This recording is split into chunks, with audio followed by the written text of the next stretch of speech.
Welcome to How to Beat the Difference with your hosts, Joanna and Paul. A podcast for the career you want, or maybe just that push you need. If you want to know what your dream career looks like, join us to get inspiration from industry experts that will make that dream career a reality.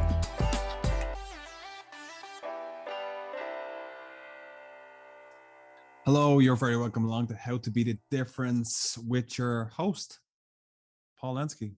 I'm here on my own this week. Well, I'm not on my own. I'm joined with three tremendous guests, and they're all co-founders of a company called the Intern Group. Johanna Molina, David Lloyd, and Lee Carlin. They're all going to tell us their story about how they started the Intern Group 11 years ago and where it is today and what's the future like. That's what we're going to touch on, and I'm going to let them introduce themselves very shortly. But first, wherever you get your podcast, could you please give us a like and a follow and subscribe? It helps. Thanks a million. Let's jump into the episode.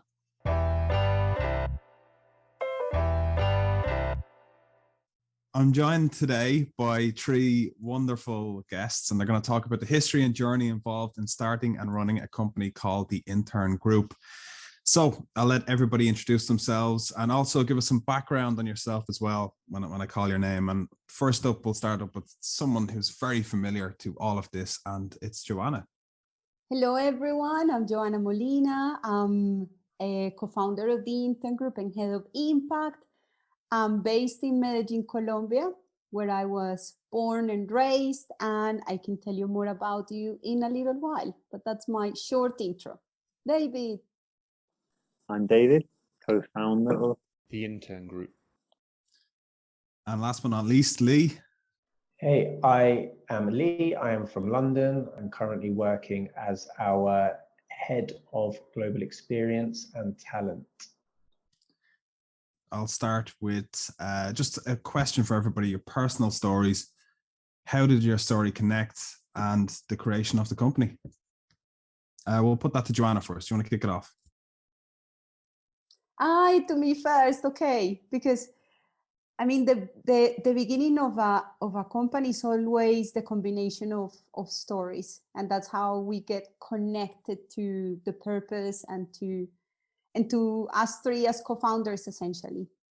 So I will say that a little bit of my background, as mentioned, I was born and raised in Medellin, Colombia, and always with a passion of learning more about new cultures. That's thanks to my father.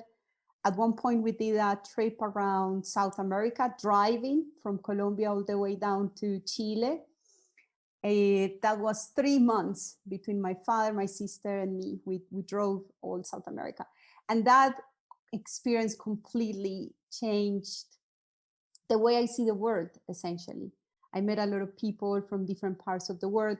Back then, Colombia used to have a story of a lot of violence. So we didn't used to get a lot of foreigners as I was a child, essentially. So when I got to Peru, for instance, I met a lot of different people from England, from all over the world. And that was just absolutely fascinating for me. So I've always been extremely curious, I will say. And yes, I think from that trip onwards, I just wanted to discover the world. And I also wanted to, essentially discover the world. So at some point, I did my degree in finance. I then did my master's in marketing, and I worked as a stockbroker in the largest bank in the country. But after, which was supposedly my dream job. But then after, let's say, 2 years, 3 years, I wanted to discover the other side of the world. I wanted to know how things work in, let's say, England, which I always been super attracted to. So when I went there, I quit my job. I went to England to learn English, and that's where I met David. So it was fascinating because I met David. He was speaking to me in fantastic Spanish with an Argentinian accent. So I was like, "Are you from Argentina?" And he was like, "This is the best thing I've heard." I'm so proud. And we became good friends. But at the same time, something that actually connects me with the purpose of the company is that while I was studying, I also worked at a coffee shop, Pret a Manger, which is everywhere in every like in every corner there's one.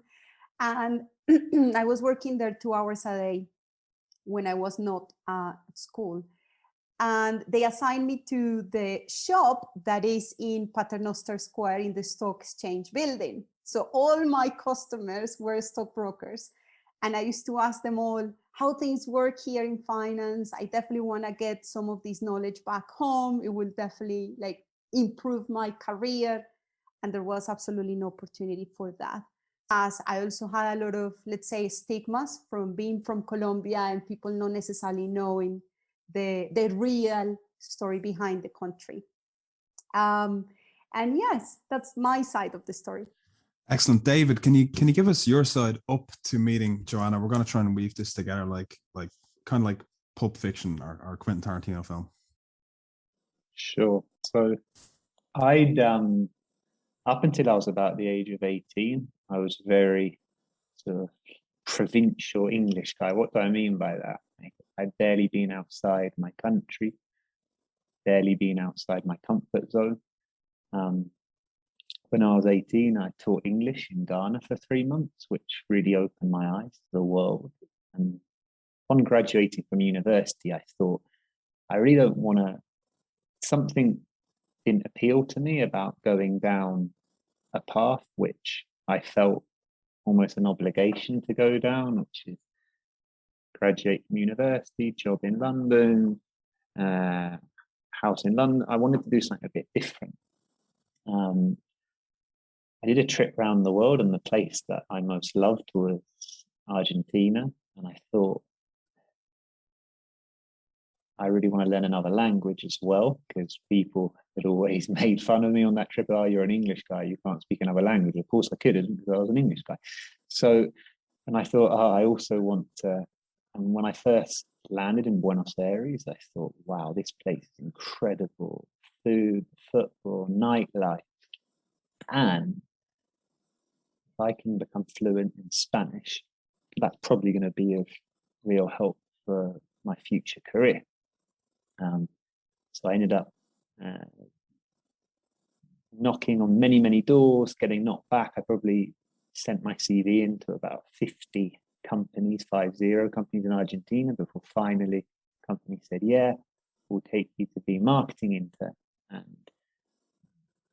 so very hard to get the internship. Also at that time, really hard to get accommodation. And I'm quite outgoing, so I was able to make friends eventually. I mean, even through weird things. I met one of my closest friends in a video rental store. I mean, video rental stores don't even exist anymore. But anyway, the overall experience ended up being incredible. Lived there for about a year. And I thought, became fluent in Spanish, did this marketing internship. And it was, on a personal level, probably the best time I've ever had in my life. And professionally, I realized it had a lot of value in the job market, because quite naively, I went back to England thinking, oh, I mean, I need to go back to get a proper job. If I stay in Latin America, I'm never going to get good opportunities. And so I ended up applying for investment banking in London, simply because, it's on inverted commas, a good job. I'd never done a finance internship, big mistake, because then I subsequently loathed my life on trading floor at Merrill Lynch, where I was a hedge fund sales person, because I mean, for various reasons, I just ultimately wasn't motivated by helping some of the wealthiest institutions in the world get even wealthier via punting on markets. But I should have done an internship to see whether that was useful or not. But what was so interesting was that my time in Argentina actually really stood out during that job search. In the final interview with Merrill Lynch, they were like, yeah, we get cookie cutter candidates the whole time, but you've clearly got experience outside of your comfort zone, that curiosity you've shown with your time in Argentina. And they even tested me. The guy could speak Spanish and just randomly blurted out to me in Spanish stuff during a job interview. So I realized, wow, this experience that was so amazing on a personal level really had a lot of value in the job market. So when I decided to leave, investment banking to set up, it was with the view of, imagine if we could make my experience in Argentina just a normal part of the higher education system. And over the last few years, we've done a really good job at that. And things have come completely full circle for me. Now I'm actually, many years later, I'm married in Argentina, and now I see how opportunities in many parts of the world, especially in a developing country like Argentina. Interesting fact, Argentina is the only country that officially has gone from developed world to developing world status, although I think Greece might also be in that same company now. What I see, and also from having lived in Chile for the last decade, where I came to really build the company, what I've seen with my wife's family is that talent is everywhere, but opportunities remain very limited and very local in so much of our world, especially in the developing world. Now, the whole point of it is to make opportunities global and also and almost unlimited. And I see firsthand with my wife's family the effect that can have, and that's what links me to our purpose. Excellent. And Lee, how about yourself? Where do you fit into everything? So I think that when we talk about the purpose of our company, which is to help people realize their potential, I think that in many respects it's been a journey for me from adolescence to now. And I think TIG has really given me a platform where it's allowed me to fulfill my own potential and also really get to realize some of my dreams. So I think that I'm very proud Londoner, born and raised in London. I obviously have my family from Ireland. So obviously I've always connected with different cultures, as similar as it may seem to some people. Obviously there's quite a lot of differences in how that works in a family structure, friends, etc. And obviously at school, I went to the local Catholic school, which meant, we went to pretty much from my formative years, everyone in my class was a son of sort of an Irish immigrant, Italian immigrant, Greeks, Polish, etc. So from a very young age, I was around a mix of cultures and a diverse set of thoughts and backgrounds. Similar to that, I still do, but when I was young, I was obsessed by sport. I loved football and cricket, and at different periods of my life, I've played to a pretty competitive standard. So, within that, I've met people from a mix of social and economic backgrounds, religion, race, etc. And I think it really opened my mind up to being able to connect with people from different backgrounds and explore their backgrounds, their histories. Always found it fascinating. At secondary school, went to a very mixed school again with people from a variety of different backgrounds, and learn about different cultures in my school as well. And it's really given me, it gave me a really good platform to be able to connect with people from completely different backgrounds to myself. I think added to the fact, as my mum and several of my aunties and uncles across both sides, they've got that quite typical immigrant story, in terms of being from Ireland, living in Spain, South America, Canada, Australia. It's kind of, I think they say that, the Irish people especially are the world's first, the world's original immigrants. So within that, I was fascinated by stories of, parents, family who've lived in, Saudi Arabia, for example. My mum lived in Venezuela for a time, Spain, Texas. And I think that there was always this fascination about being able to explore the world and, really put myself outside of my comfort zone. But as I said at the beginning, I'm definitely a very proud Londoner. I love London. I love my group of friends, my networks. I love the city. And there was always an attachment to, what I did was build a really nice life for myself. But through TIG and, I've been really able to fulfill a lot of those dreams in terms of, meeting Joanna, traveling to Colombia in 2012, a lot of preconceptions, a lot of, ignorances around places such as Latin America. I had traveled, but I mean, in terms of getting to know the ins and outs of different cultures and places, I think was really important. And I think through the 10 years in which we've really been working to grow something special, I've managed to make great friendships, networks. I've had experiences in a variety of wonderful places around the world. And I think that it's led to me living in South America for the last nearly 3 years, which again, is a later story than David, but learning Spanish, becoming, I wouldn't say necessarily fluent as of now, but getting to a pretty good standard to connect with people. You understand that, you know, connecting with people in their own countries and their own languages changes your perceptions on the world, on people. And I think that's one of the reasons why I feel so passionate about the opportunities that we provide people to get outside their comfort zones, gain great work, employment experiences, but importantly is really have a global outlook in terms of understanding that business is global, and with technology, it's everywhere is accessible to everyone. So from my perspective, I think that's something that really holds true to myself, and it's something that I really hope to continue in the next decade, helping more people to achieve their goals and step outside their comfort zones step by step. Excellent. And I suppose now the Intern Group, can you take me back, all three of you guys, on how you initially met or put this together? Because, you know, there's great ideas, but I mean, it's moving them onto the next step. What were some of the early challenges, and how did you get this really up off the ground?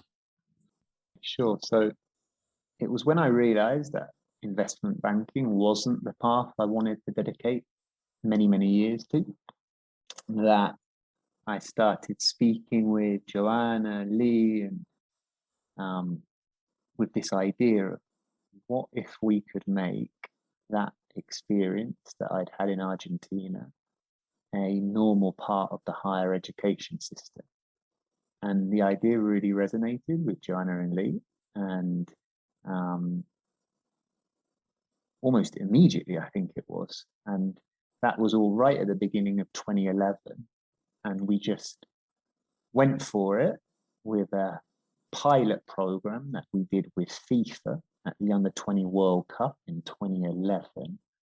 And even from early 2011, we were also working to also a pilot program, but what's the post-pilot program, with the London Olympics in 2012. And Lee took the lead on that. Joanna, which took a lot of preparation from early 2011, and Joanna was leading on the pilot with Colombia in mid 2011.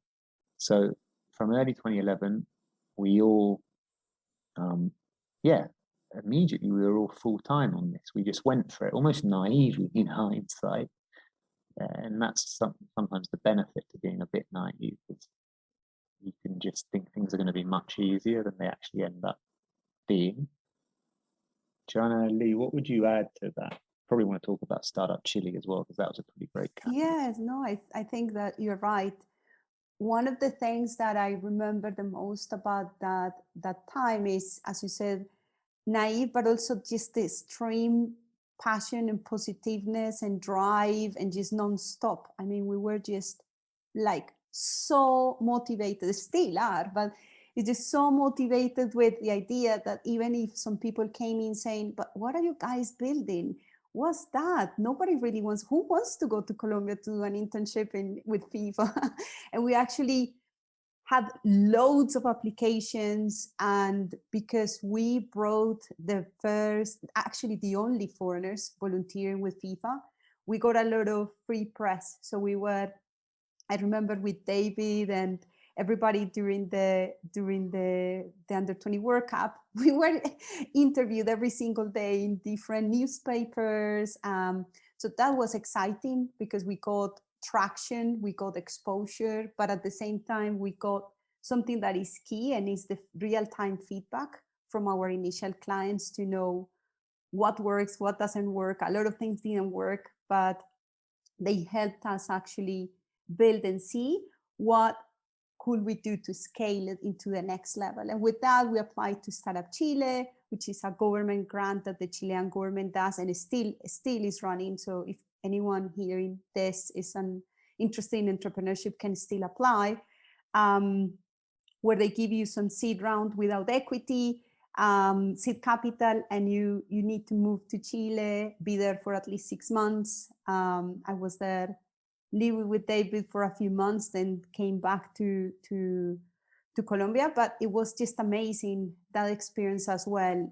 More than the actual money, it was how you get to know entrepreneurs, talent people, investors, people from the ecosystem from all over the world in just one place, and how in many ways sometimes those connections, so especially at the very early stage, are even more meaningful than the money. Like that's when we really took the company global, when we started meeting people from all over the world, when CNN was even covering our story.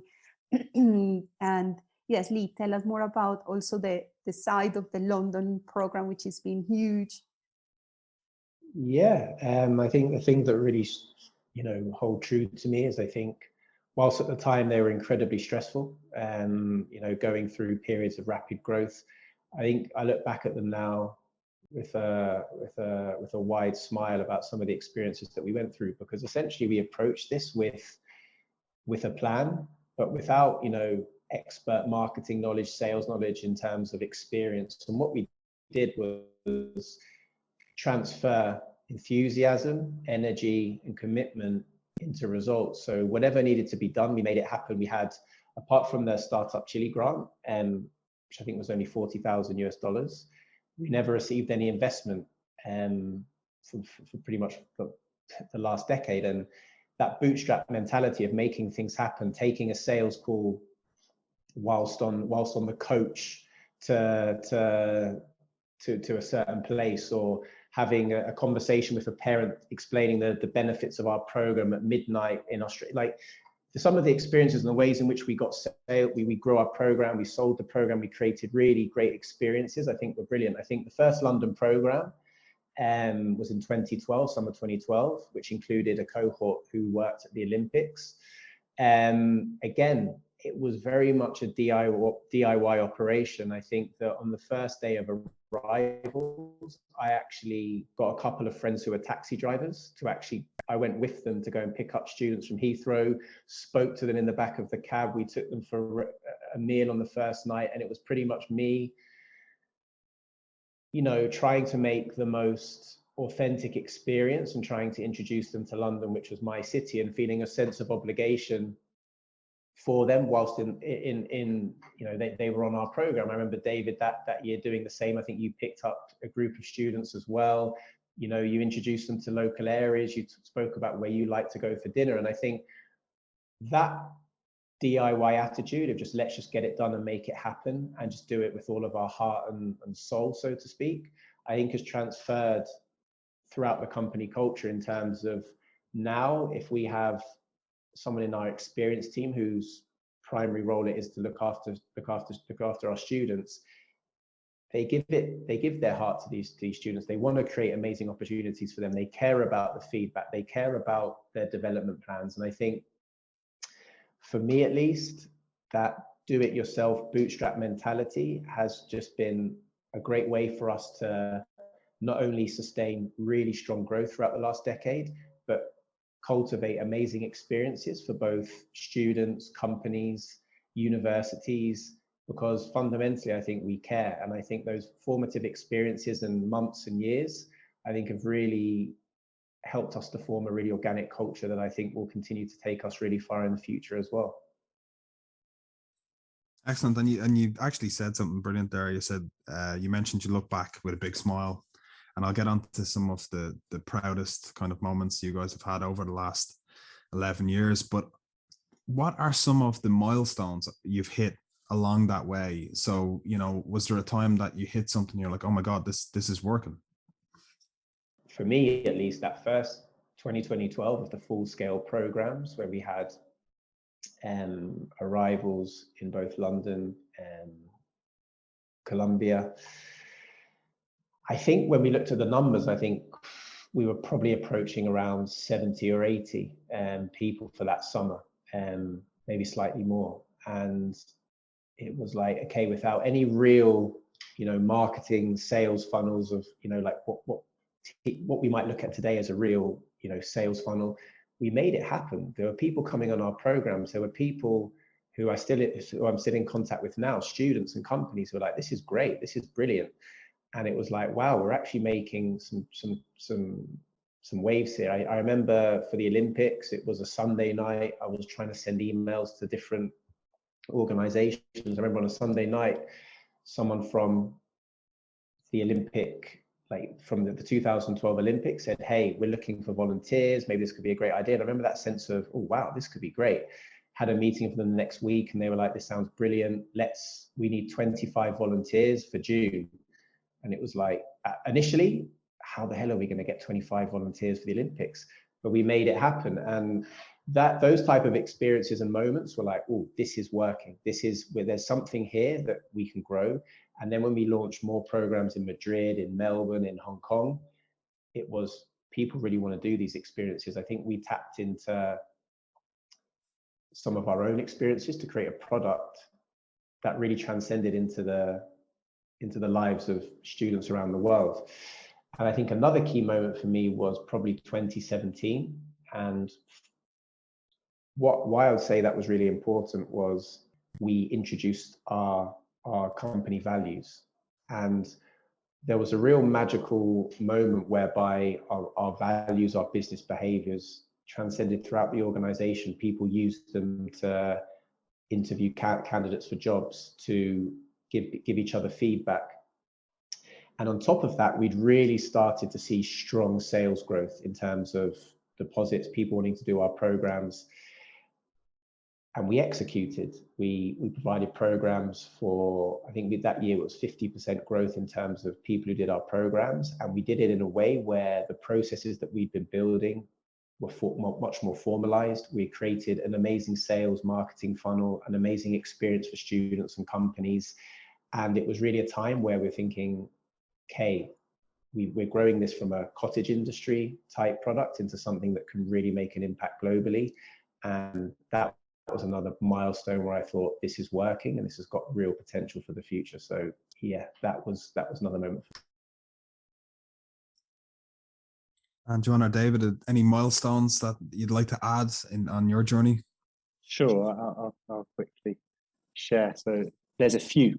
I think the first time we ever formed a formal partnership with a university partner. Now we have hundreds of university partners on 6 continents, or on every continent that's inhabited, unless you count the South Pole.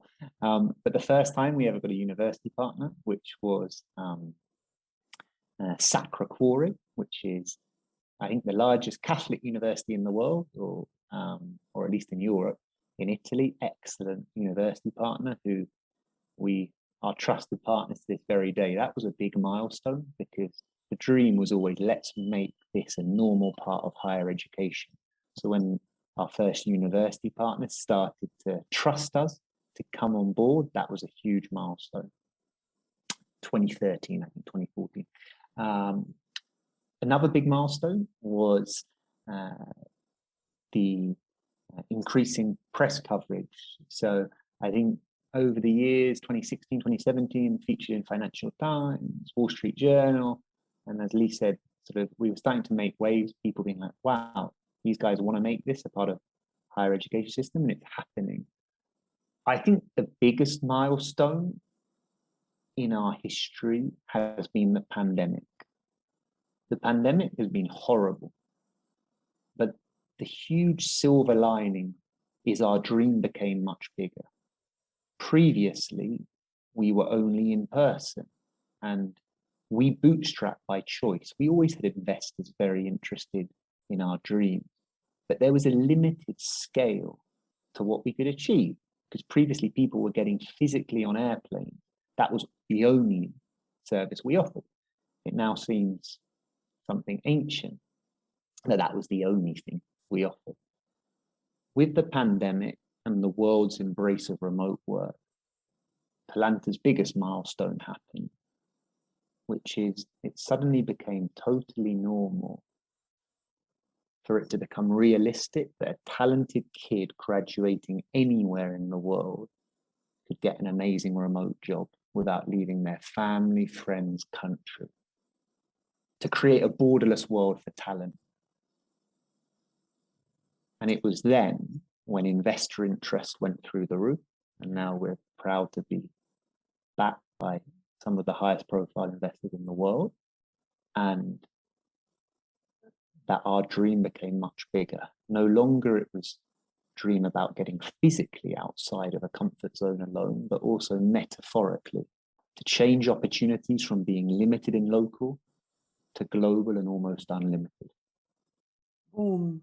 And I share those same milestones as well. I agree with you, David. I was going to add that one of the milestones / proudest moments is back 2014, I believe, when we started giving scholarships. We proven the model, and then we said from the very beginning, we had this mindset of we want to make this completely normal for anyone. It's just obviously at the beginning, we needed to prove the model. And from 2014, we started giving scholarships directly and alliances with different governments and universities. And we've had hundreds and thousands of people doing the program for free. But now that's possible. And I think the proudest moment or the biggest milestone is where we are right now and where we've been in the last 2 years, when overnight we went from having a prosperous business to have no revenue. When overnight we had our team members really putting themselves and that same passion that we had in 2011 to build something completely new, to transform a company that was in education and travel to become education and technology. And overnight and really quickly and with passion and with teamwork and with all our values, as Lee said, which I believe is our culture and our values, which actually has helped us survive, and not just survive, but completely turn around the model and have something that is a lot more scalable, impactful. Now anyone around the world, like me, coming from Colombia, will be able to have access to the best opportunities remotely. So we are now seeing people from every single nationality. It doesn't matter, you don't need a visa. Every single, and it's completely accessible. People that are parents like myself that don't want to leave physically their kids, but they want to explore opportunities online, career changers, people with disabilities. I mean, it's just endless, the opportunities and the impact that we are now seeing. Amazing. I've only got a couple of more questions for everybody, and I'll stick with you, Joanna, since you were just talking last. And if I could push you for one moment, one proudest moment that you have over the last 11 years, or even if it's something when you think about the journey you've been on, is there one moment that stands out there for you?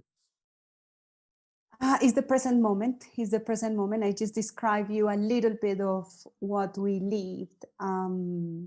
Having a company that we believed was growing year after year, 2 digits. I mean, it was just incredible. And then all of a sudden, no revenue. And how do you react to that? Because a lot of people can freeze, but we didn't. We actually just got together, we fought, and immediately changed the model. And that was really beautiful, like the resilience is something that is always going to stay with me.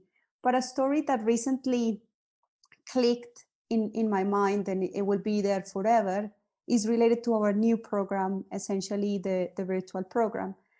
And we have a kid that is currently under a scholarship. He's first graduate. He's from Ecuador, immigrant in the US. He's doing our program, an internship in an investment bank I believe in Latin America. It's a global investment bank anyway. And he's got severe palsy. So when I interviewed him and I was speaking with him, I was just completely touched by it, because he was telling me that he just doesn't see any barriers in life. Like, he feels that he can achieve anything. And through the program, he actually is achieving something that otherwise he wouldn't be able to, interning abroad. He has a special device that allows him to even move the computer with his eyes. And at that moment, I was like, gosh, I mean, this is the real power of technology, being able to connect people with opportunities, allowing them to add value to the world there's just absolutely no limit. I mean, if Carlos can do the internship with his physical condition, anybody can achieve and realize their potential, essentially. And that was a real example for me. Amazing. And Lee, is there a single moment that stands out for you that makes you feel the proudest? There's two. I think just thinking in this moment, I'd say one would be related to a student experience and one would be related to our team experience. So the team experience would be, I think it was 2017. And we were welcoming many students onto our program. I think it was June, which historically has been our most busy start date. So we had pretty much the whole team working on a Saturday from 8 a.m. right through till 9 p.m., 10 p.m., welcoming people, getting them to grips with the new city, new surroundings, sorting the inevitable issues that arise from 100 people arriving, different flights, taxis, etc. But that night,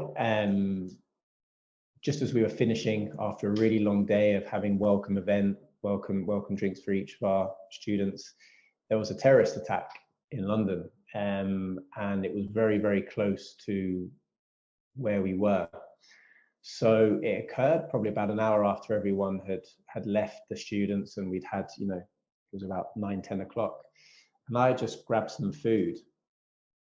And I think I was in a place where there was not a very strong signal. And what I remember was suddenly getting WhatsApps and WhatsApps and WhatsApps. And suddenly I heard news from friends and stuff. There'd been a terrorist attack in London Bridge, and it was, oh my Lord, what has happened? And by the time I got onto our WhatsApp group chat, pretty much all of our team who'd been, working that whole day, really intense day, had already started mapping out our response plan, contact with pet students, with parents, and really that level of attention to make sure that every single one of those 100 people who had just arrived in country without knowledge of the city were secure, taken care of and comforted. I remember thinking that without my input or knowledge, I just showed that level of care and duty to our students. I felt really, really proud in that moment of just how much our team care about every single experience that we have. Another story which I would say really, really resonated with me was one of our students on our virtual programs who again was receiving a scholarship. He was the first person in his family to go to university, and really was trying to explore the world and explore career opportunities in areas that would give him an opportunity to either gain experience or give him a pathway to a future career. And he was someone that, I think he was from a relatively small town in the USA and had never left the USA. And he was interning with a company, I believe, in Europe. And I think for someone without any real world experience, professional experience, I think the first few weeks, I remember our team reporting that, there was some, his supervisors were needed to work with him quite closely to make sure he got up to speed with the working culture, also the culture of working in a different country, and that our team really worked hard to make sure that transition into a new experience was managed well. But it was at the end of the placement, I think about 8 weeks later, where the company said, we love this guy, and we would like to make him an offer to work virtually. And we think he's an amazing asset to our company. He's really grown, and I think that commitment to us, we want to turn that into a full-time position when he graduated in a few months' time. And not only that, they invited him to travel to Europe to come and meet the team at some point as well, the first time he ever left the United States. And I remember his email to our team, which was talking about how this experience literally had changed his life, because as someone who hadn't had access to some of the opportunities that many people around the world have, and to have actually found his passion in work, being able to explore different parts of the world. He said it was really the most life-changing experience he'd had up until 22 years old. And I remember just feeling so proud about the way in which our programs can really just connect people digitally around the world and create amazing experiences, both in their life and their profession, that could really change not only their lives, but the future lives of their friends, their networks, even their future families. So I thought that was a really proud moment for me. Yeah, Amazing. my students.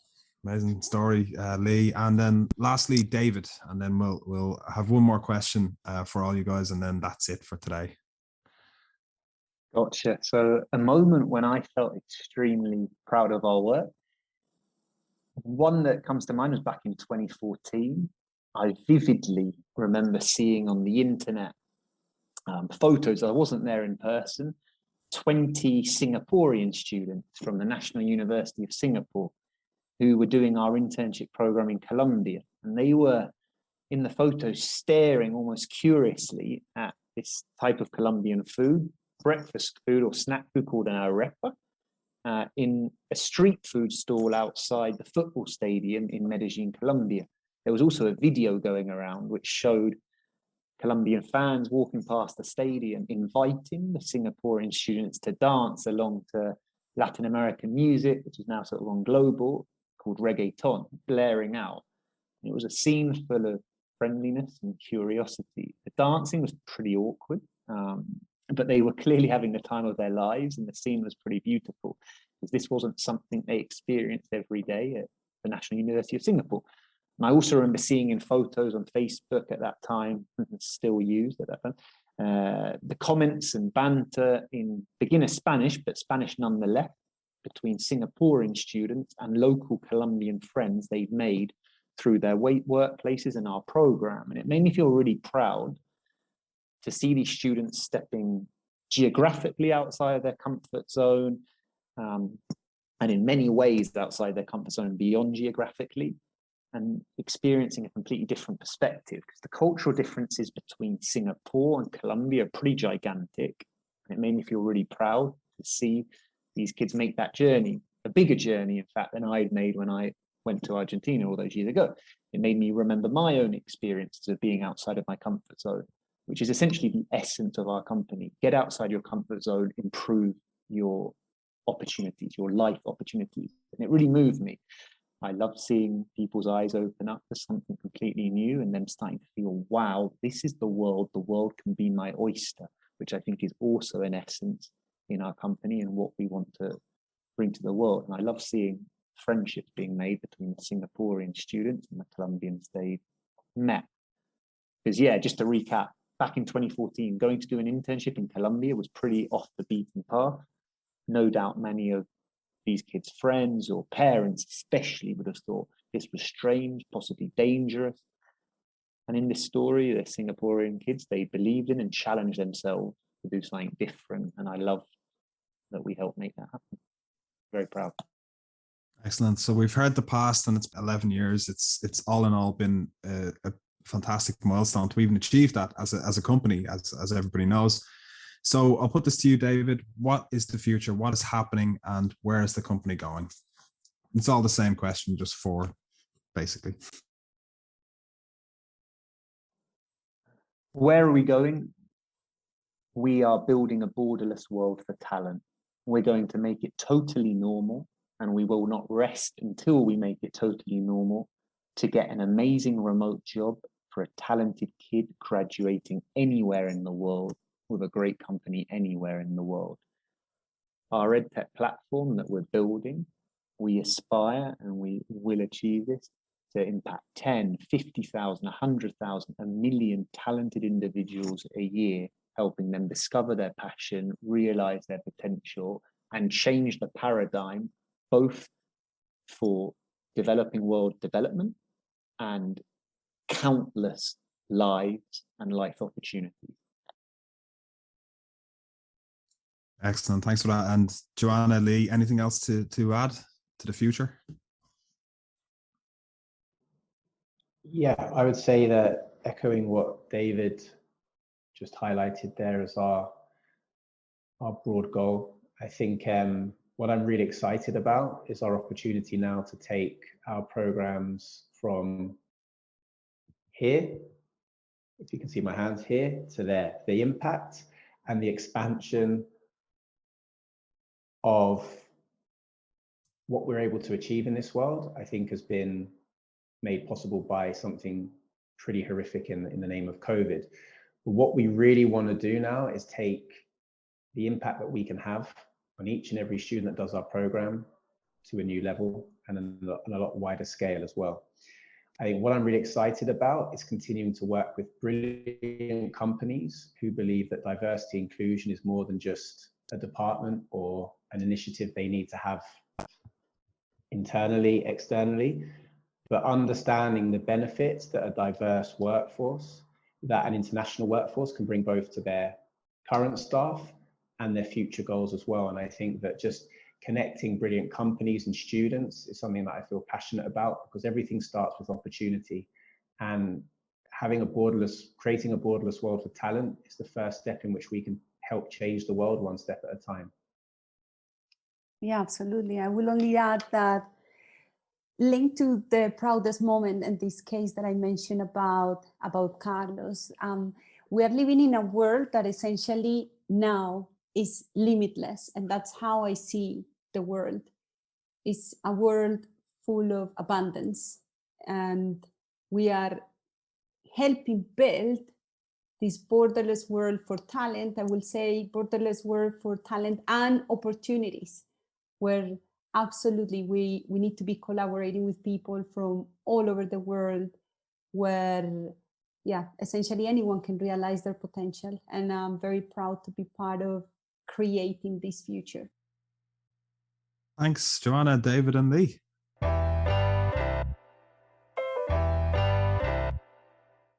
And that's it for this week. A big thank you to Joanna Molina. She'll be back in a couple of weeks' time in the hot seat as she takes her place as the co-host.